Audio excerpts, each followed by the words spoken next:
Everyone, this is Pihu and welcome to my channel. आज जो topic का हम डिस्कशन कर रहे हैं वो 10th क्लास का हिस्ट्री का 5th चैप्टर है, मुद्रण संस्कृति और आधुनिक विश्व। तो बेसिकली सबसे पहले हम यहाँ पर एक वर्ड लिखा हुआ है मुद्रण। इसका मतलब क्या होता है उसे समझ लेते हैं। तो बच्चों, मुद्रण का मतलब है छपाई, है ना।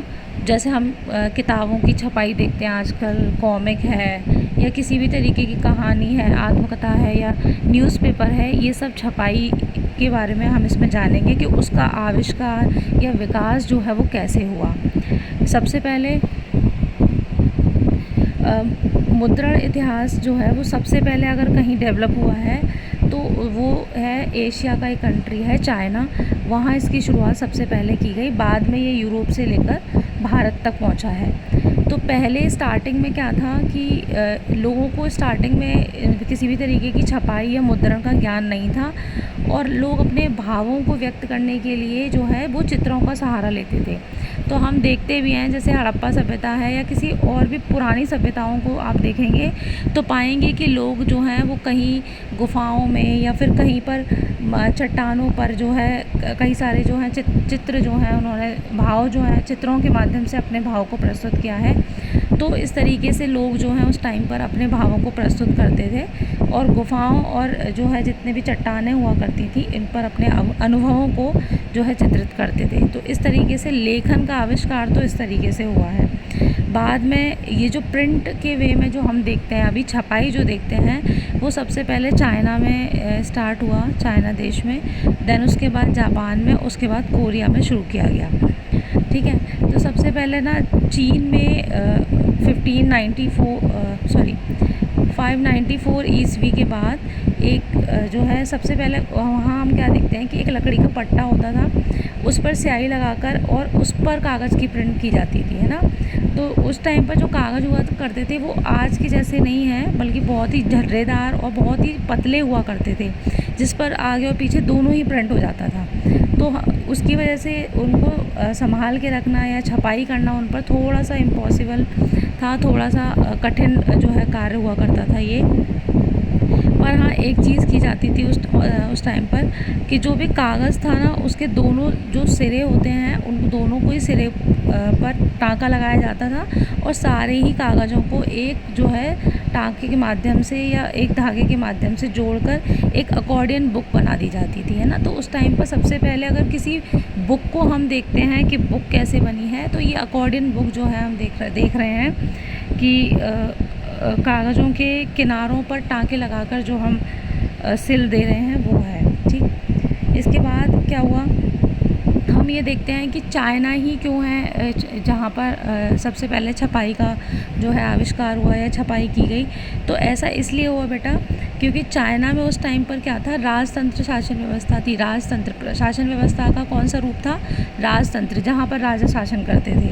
अब क्योंकि राजतंत्र में राजा जो थे वो अपने प्रशासनिक जो कार्य थे उनके वहाँ पर किसी भी मंत्री या किसी भी व्यक्ति की को चुनाव करने के लिए या पद पर रखने के लिए वो एक सिविल सर्विस परीक्षा कराते थे, जो आजकल हम देखते हैं, ताकि वो लोग जो हैं परीक्षा के माध्यम से जा सकें वहाँ पर और समाज के लिए एक अच्छा कार्य जो है कर सकें। तो इस तरीके से वो जो प्रशासनिक जो सेवा थी, सिविल सर्विस परीक्षा थी, उसके लिए जो है राजतंत्र वहाँ चाइना में राजतंत्र व्यवस्था में एक बड़े पैमाने पर पुस्तकों का जो है छपाई की जाती थी। तो आपको समझ में आया कि सिविल सर्विस की परीक्षा को पास करने की वजह से वहाँ पर राजतंत्र जो शासन व्यवस्था थी वहाँ पर जो है बुकों की छपाई की जाती थी या पाठ्य पुस्तकों की छपाई जो है करना चाइना में इसीलिए शुरू किया गया।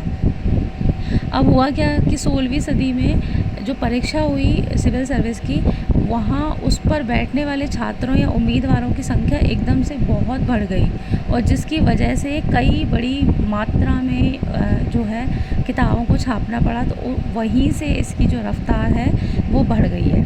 ठीक। अब उसके बाद क्या है, 16वीं सदी में क्या हुआ कि चीन में एक शहरी परिवेश बढ़ाने की कारण छपाई का इस्तेमाल जो है वो कई कामों के लिए किया जाने लगा है ना।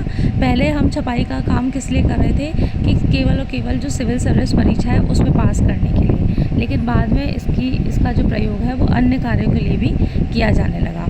अब ये जो काम था छपाई का काम, वो केवल अधिकारियों या फिर बुद्धिजीवियों तक सीमित नहीं रह गया। अब के इसका प्रयोग कौन कौन कर रहा है, एक व्यापारी वर्ग भी कर रहा है, ताकि वो अपने रोज़मर्रा की जो जीवन है उसका जो है उससे रिलेटेड जो व्यापार के जो आंकड़े हैं वो उसको संभाल के जो है रख सके, आसानी से उसे रख सके, है ना।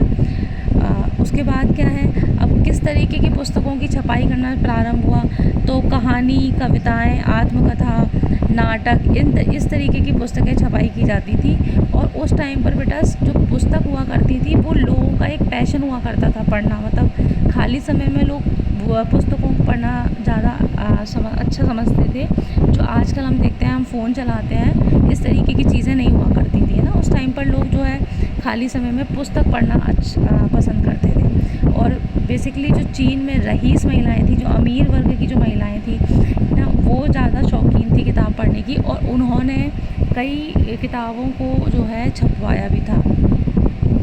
इसके बाद हम टॉपिक देखते हैं कि जापान में छपाई का कैसे प्रारंभ हुआ।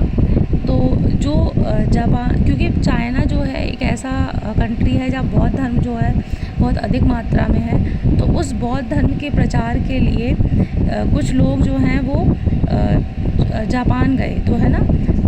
तो 768 से 770 ईस्वी के आसपास हम देखते हैं कि बौद्ध धर्म के प्रचार करने के लिए जब वो गए थे वहाँ पर, तो वहाँ प्रिंट टेक्नोलॉजी भी जापान इस तरीके से जो है उनके माध्यम से पहुँच गई है। उसके बाद क्या हुआ कि 868 ईस्वी में एक बुक छापी गई थी जापान में, और जो जापानी भाषा में थी, जिसका नाम था डायमंड सूत्र, ठीक है ना। अब ये बुक सबसे पुरानी बुक मानी जाती है जापान की, है ना। फिर उसके बाद क्या था कि लाइब्रेरी और जो पुस्तकालय और जो किताबों की दुकानें हुआ करती थी, वहाँ जितनी भी किताबें मिलती थी या जो भी सामग्री मिलती थी जो इससे रिलेटेड थी, वो सब हाथ से बनी होती थी, ठीक है ना। और किताबें किस तरीके की हुआ करती थी, जैसे महिलाएं हैं, महिलाओं से रिलेटेड, है ना, वाद्य यंत्र से संबंधित, गणना, ठीक है, चाय समारोह, फूल सज्जा, शिष्टाचार, पाक कला, प्रसिद्ध स्थल, इन विषयों से संबंधित जो है बुक जो है उपलब्ध थी उस टाइम पर जापान में। फिर 1753 ईस्वी में एक एदो में एक जन्मा था एक व्यक्ति, कितागावा उतामारो। इन्होंने क्या किया, एक नई जो है चित्रकला शैली जो है विकसित की, जिसका नाम था उकियो या फिर तैरती दुनिया का चित्र। उसमें क्या होता था, इस तरीके के बेटा ये जो चित्रकला है इसमें क्या होता था कि चित्र बहुत बड़े बड़े हुआ करते थे और लिखा हुआ पार्ट जो है वो बहुत छोटा छोटा हुआ करता था, ठीक है ना। तो एक नई जो है चित्रकला शैली का उस वक्त विकास हुआ, जो एदो में जन्मे एक कितागावा उतामारो नाम के एक व्यक्ति ने इसको विकसित किया। आगे के जो टॉपिक हैं वो हम नेक्स्ट वीडियो में देखेंगे। इससे रिलेटेड आपको जो भी डाउट हो आप कमेंट सेक्शन में पूछ सकते हैं। Thank you.